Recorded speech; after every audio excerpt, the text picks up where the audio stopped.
I really am starting to believe that books were the first introduction to technology where we started to outsource and become lazy, because we knew everything, and the Gnostics were gnosis, right? Inner knowing. You don't need to put it down on paper. Like, this actually also shows the mental illness in narcissism, if you think about it too, because the moment you put it down on paper, or you've projected yourself outward in a picture, a video, an audio, like all of that is theater. This is all connected. In fact, I've got another thread that's going on about the political theater, because all the world's a stage. There's no coincidence. In the military, they call everything theater, right? That's so fucking crazy too, because I remember all the terminology from the books and everything that I was exposed to, having been in the military.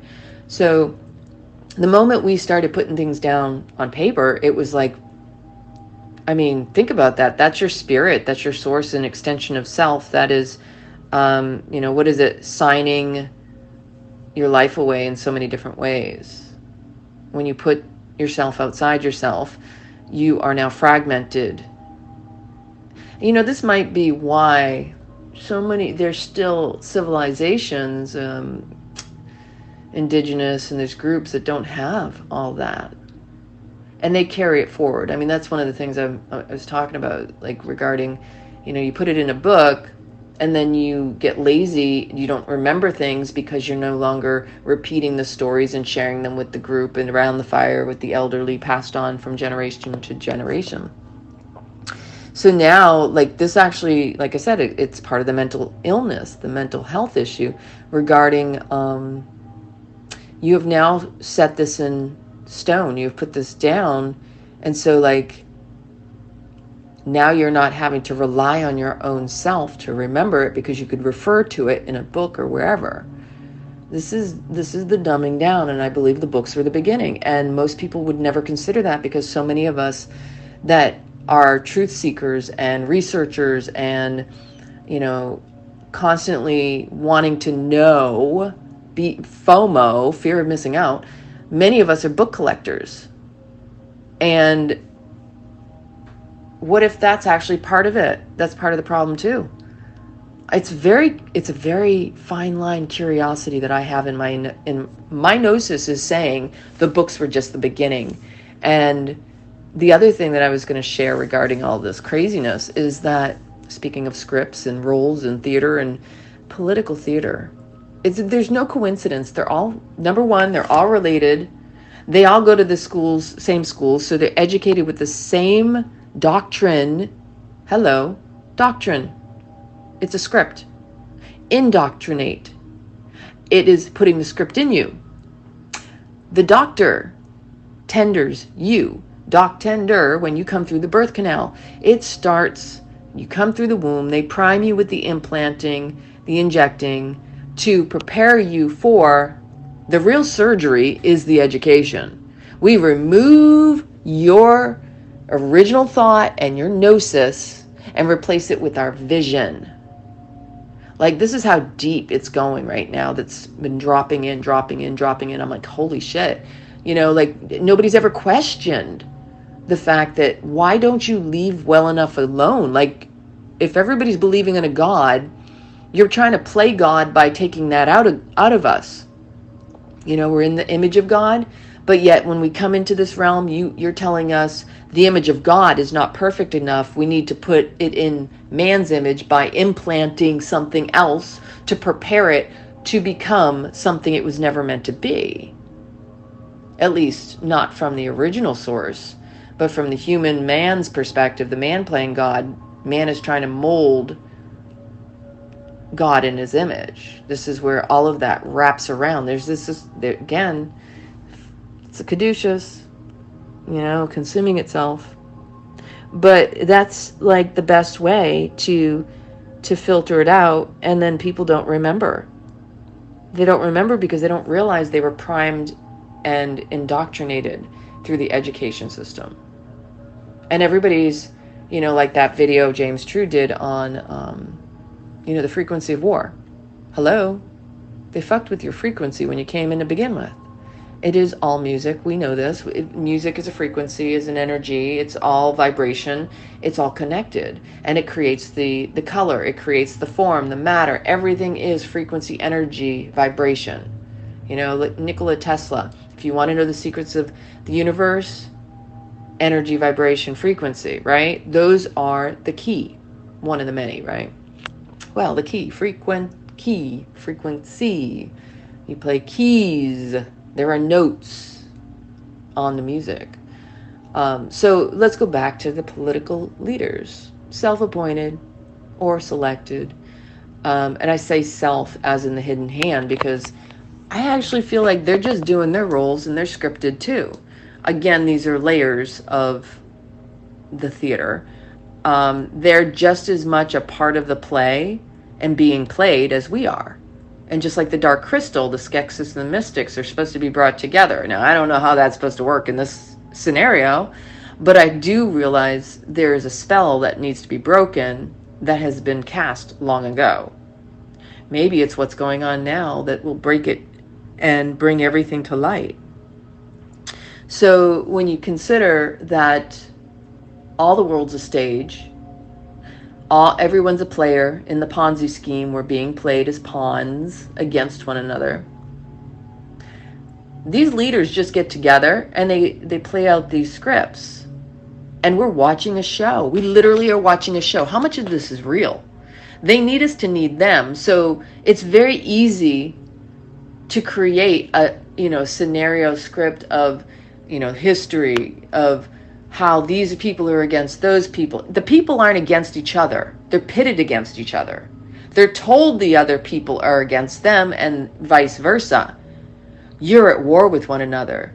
And you're supposed to, the sound of freedom, the cry of war, the drums, the beats, everything James True says in that video regarding the frequency of war is it is drummed into you. Oh, hello.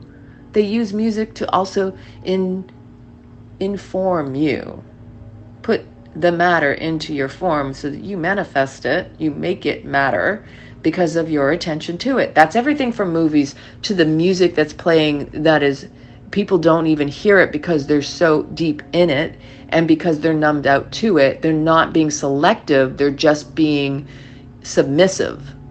Well, this is the latest trend, the latest song, the latest movie. I got to know, the fear of missing out. So I'm going to consume. The caduceus, once again, consumption. And I'm not saying any of it's bad. It's just know the pattern, know the game. Otherwise, you are a victim to it rather than able to become a victor of it. If you don't know the rules of the game, how are you going to play it? You're going to get mad at it and you're going to resist it and fight it. Like that is how juvenile adults behave.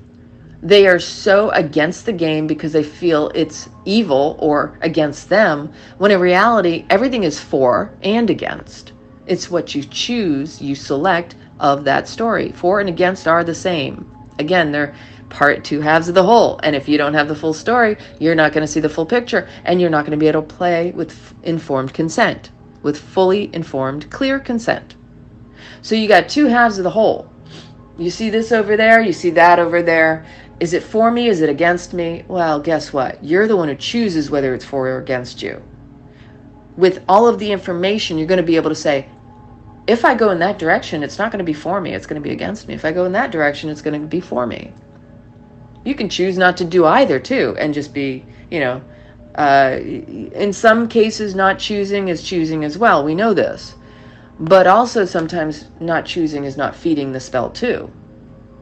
So it's very, very intriguing to me the way this is unfolding, and this awareness and the drop-ins, all the world's a stage. All of these leaders are creating a narrative. When they go into their little secret meetings and their societies and their groups and all their bullshit, they have a playbook and they run that play. They are playing their parts. They are all actors on the world stage, selected, elected, part of the plan. They were indoctrinated through their systems as well as we were. They're set to show you what they want you to buy into. there is no coincidence why there is a pyramid with an all-seeing eye, e pluribus unum, at the top of our U.S. currency. Because it's all a pyramid scheme, a Ponzi scheme. We're all pawns in the game. You've got a single eye at the top that's keeping an eye on everybody and everything, watching to see how it plays out. And e pluribus unum, order out of chaos. They created the chaos so they could have the order. Hegelian dialect.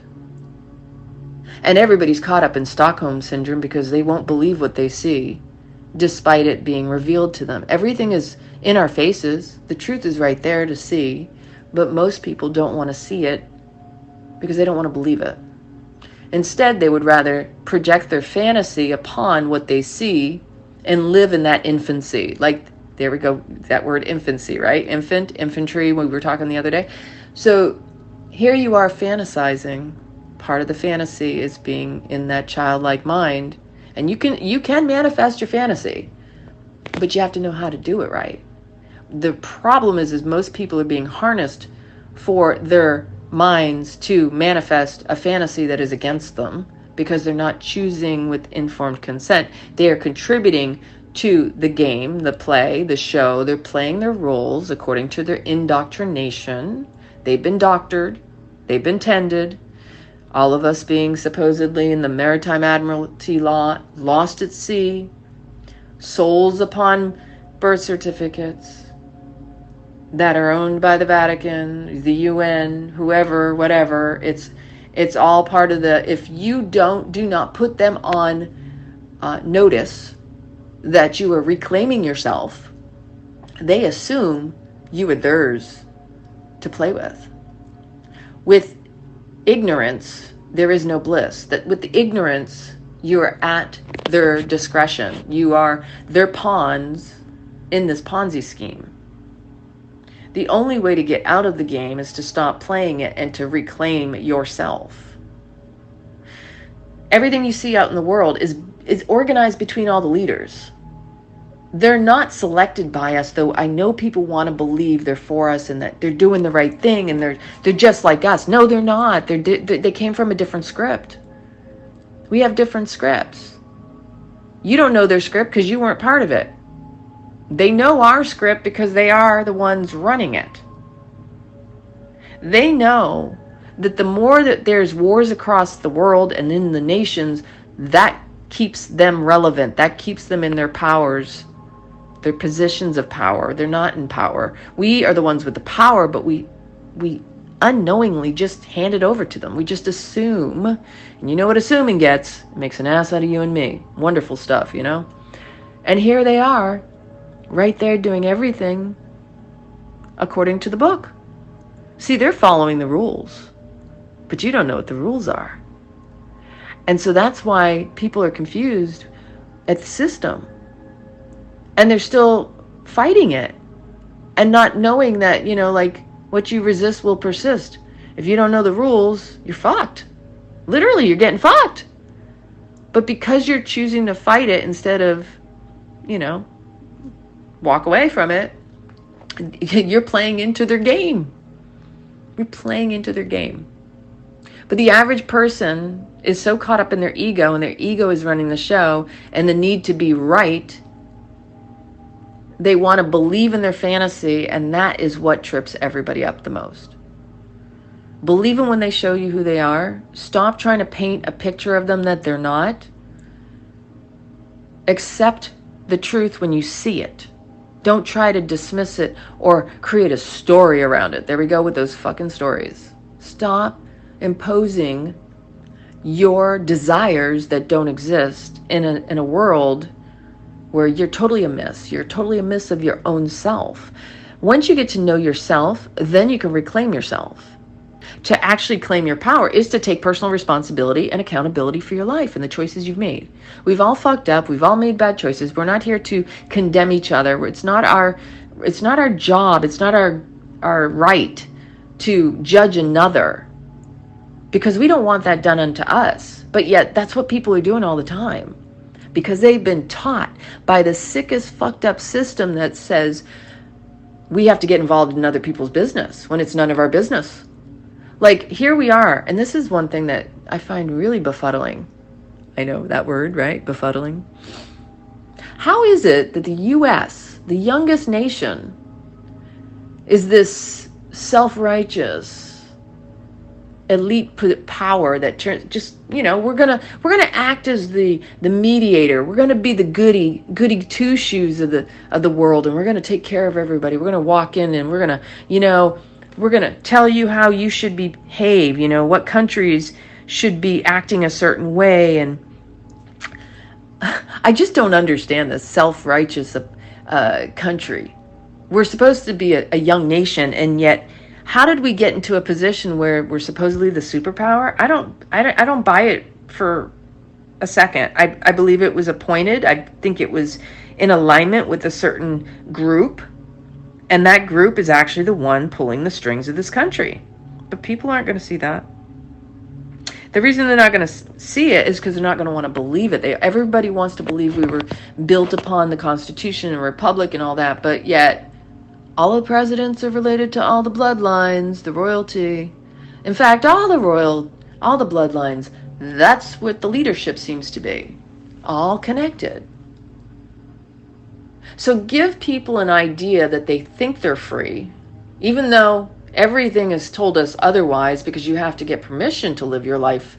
You have to get, you know, just getting a driver's license, which is supposed to be for operating in commerce, which we are never doing, but yet they've convinced us that we need to get a driver's license when we're just going from point A to point B. We're not conducting commerce. That's a silly little trick right there. That's just one incident. You're not conducting commerce. You're not conducting business. So therefore, you should not need a driver's license. All of these little rules and regulations are enslavements, and it's showing your ignorance to your true sovereignty and freedom. The way that we comply by adhering to all of these certifications, licenses, passports, birth certificates, social security numbers, I mean, that's the same thing they do in the prison system. What's your number? What's your social security? It's a fiscal code. It's financially related. They are trading us. We are chattel on the stock market. The stock market is for selling stock, livestock, animals. We're being treated like animals. And they think that they are our tenders. They truly believe that we are their cattle and they are our caregivers. So all of this compliance, this adherence, the following their rules, is showing our ignorance in regards to our rights, our humanity, and our freedom. The more we comply, the more it just reinforces it. And they completely cover it up by not even doing anything. So by complying with what they have set, you know, that old saying, if you give an inch, they'll take a mile. That's all they keep doing. They figure you're not paying attention. We're just going to keep pushing the envelope until you notice. And eventually there comes a point, and this is what history teaches us, that people get uprise. You know, there's uprisings because they've had enough. And I know we're right there. I know that's happening. That's been happening for a long time. But to what point will it mean that people will stand up? What will it take for people to stand up to truly own their sovereignty? I keep saying this as I'm going through my own process, that essentially people will not do it until they are able to accept personal responsibility and accountability for their own lives. Until they stop relying upon Big Daddy, Big Brother, Big GOV to take care of them. Because that's the problem. Most people just want to, you know, point a finger and say that somebody else is responsible. Nobody wants to take that personal responsibility, because that in itself, with power comes great responsibility. And that great responsibility, in order to have responsibility for yourself, means you're claiming power, which is great, and that is you. again, the duplicity in the statement. With great power comes responsibility. With great power comes responsibility. With great power comes responsibility. So if you have personal responsibility, you have great power, but people don't see that flip around of it. The duplicitousness of that statement in itself is that people have lost sight of how they have great power, but they don't have great power until they claim personal responsibility. So, with great power comes responsibility. If you want that great power, you have to take responsibility. Most people don't want to do that. That's pretty much where the fork in the road comes for most people. They will take the common road because it's paved for them and they don't have to worry about the bumps and all of the discomfort of it. But they don't understand what comes out on the other side is worth it. People would prefer to avoid the pain for the certainty, the knowing. See, what happens in psychology is, and this is the addictive cycle, people are avoiding the pain. That's why they reach for the substances, for, the whatever it is that soothes them to keep them away from feeling that pain, even though the pain isn't even there. It's the thought, it's the story about the pain that they're avoiding. That's the irony of that. They're deluding themselves. The illusion is they think they're avoiding it, or they're not even thinking. I have to point that out. That's an unconscious thing. Addiction is simply trying to avoid something that's already happened, that will never happen again. Other occurrences, other times could happen similar to that, based on the fact that they're avoiding it, so they're attracting more of that. They don't see that. But the main cause of all of it is the illusion of the mind, the story they've made up, that if I do this over here, I just will never have that again. And so, but they're holding on to it, so they never let go of it. And so it's always there with them. Like it's the pink elephant in the room. You're not addressing it. And so again, what you suppress will express, and it's always there. Your poor inner child is over there crying in the corner saying, geez, what the hell? I experienced this way back when. I don't want to keep reliving it. And just because you think you're numbing it, I'm actually in it. So the addictive cycle, the cycle is that people want certainty, something predictable. And you have to basically, you have 5 human needs. And if you can satisfy at least 3 of those, that will constitute an addiction. Now there are demoting and promoting addictions. There are addictions to things that actually serve you, and there are addictions to things that do a huge disservice to you. But not everybody is tuned into that. And again, that's about taking personal responsibility and accountability and not pointing a finger out, because again, you always have those 3 fingers pointing back to you. You got the past, present, and future, and it's all you. So where we're at in the world with this whole dependency situation of this, everybody's got to follow the rules. The more you follow the rules, you just reinforce them. That's an addiction in itself. You're assuming that's going to protect you. Pledging a loyalty to something that doesn't actually fulfill loyalty in return. It's a one-sided relationship. It's the most toxic codependent relationship anybody could ever be in. And here we are in the thick of things. You know what I mean?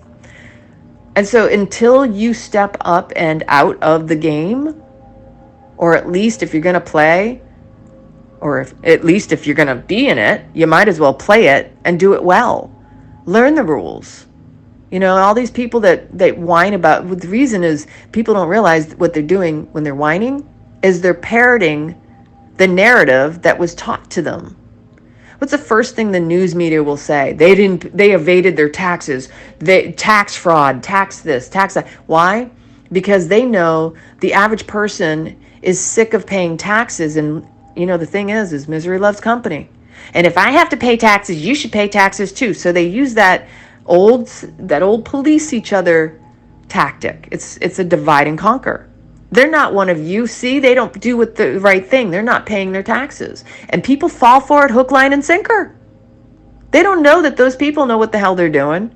They're just being used as a pawn in the Ponzi scheme in the theater, and you're being used as a pawn in the Ponzi scheme of the game, where you're fighting against the system, not realizing the system is right there in your face, showing you what is right and what is wrong, but you're not seeing the right and the wrong. You're seeing what you think is wrong.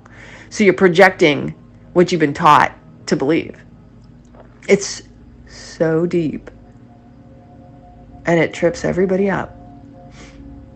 They're putting people out on the world stage in the theater to make you think righteous, unrighteous, good, bad. Like, pick a side, this or that.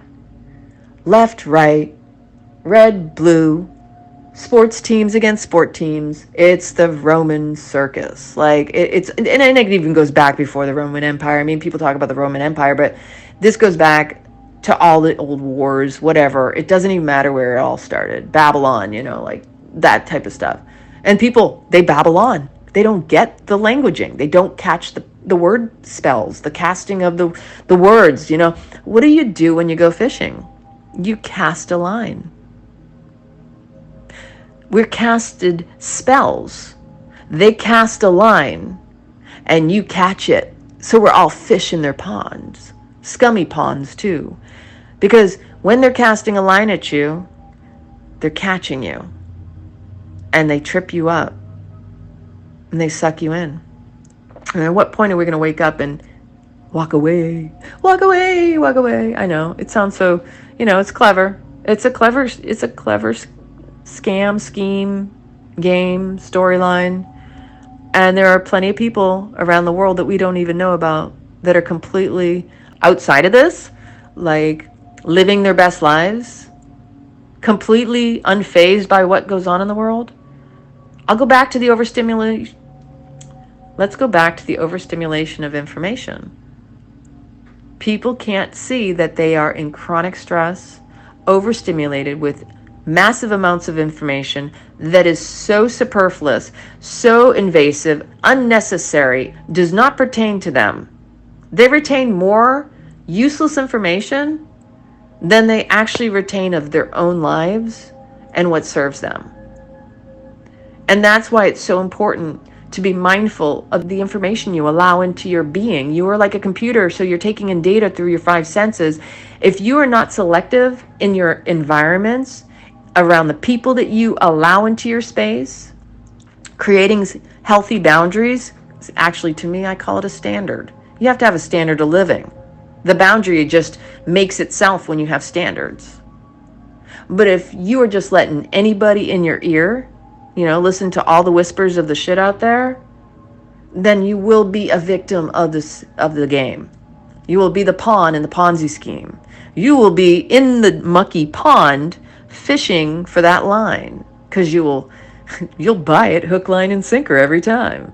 Like, think about it. It's so freaking clever, the languaging.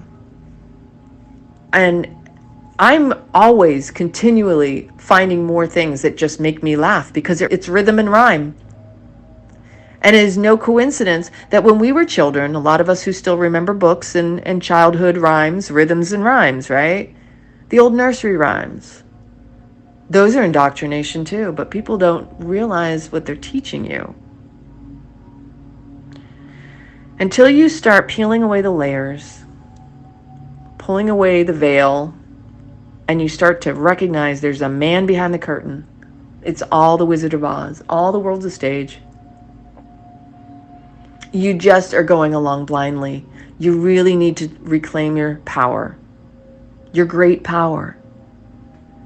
And the first step to that is taking personal responsibility and accountability. Without that, you have no power.